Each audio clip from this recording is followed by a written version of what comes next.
with the FLL, the Mindstorms robots, because the motors were kind of servo motors, and they had encoders that would give you feedback. They would collect data on rotational and degrees instead of just going forward and backwards with this speed and this through energy inputs. But they would give us so much more, but then first kind of did us dirty and changed everything.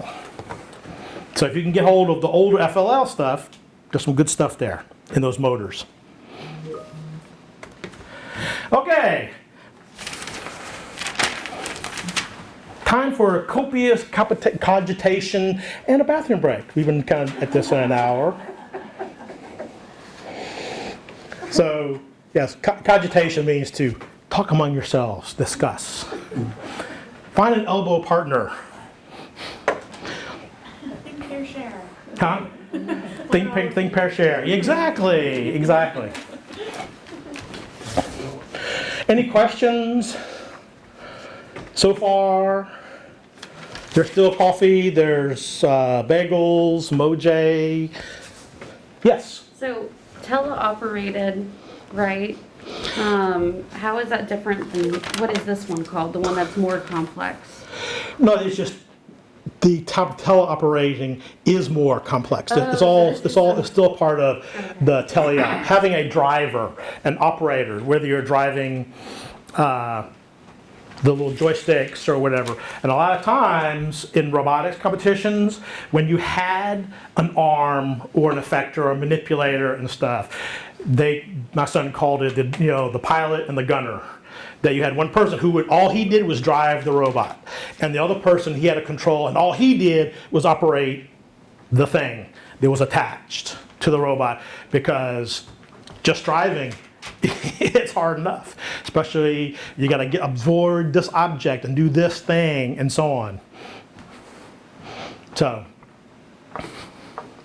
but teleop, that means that's the driver, that's your pilot. Whether they connected by a wire, so the old robotic cars or tractors, it has a cable to the thing. Or nowadays it's more RF or frequency connected, which is, I'll caution you, if you get remote control cars or something along those times, we found that they operate on basically the same frequency.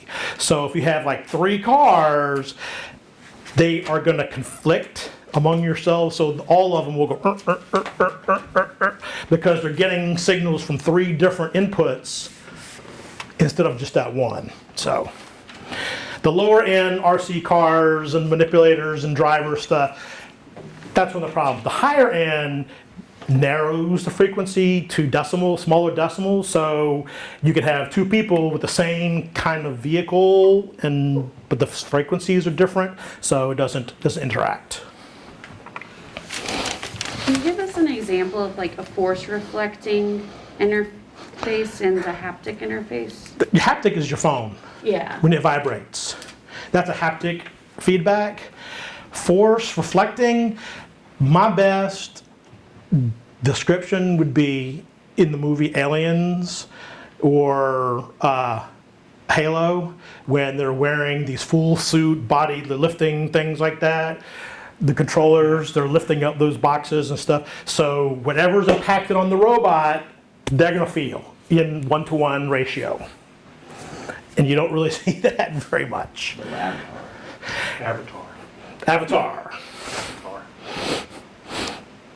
So the force reflecting, yeah, that's, you have to look around and see if there's any more, because if a robot, which is more, and we'll talk with the next part when we talk about the subsystems and the durability of the robot, that can take the input, impact, and force, the human driving it or connected to it can't.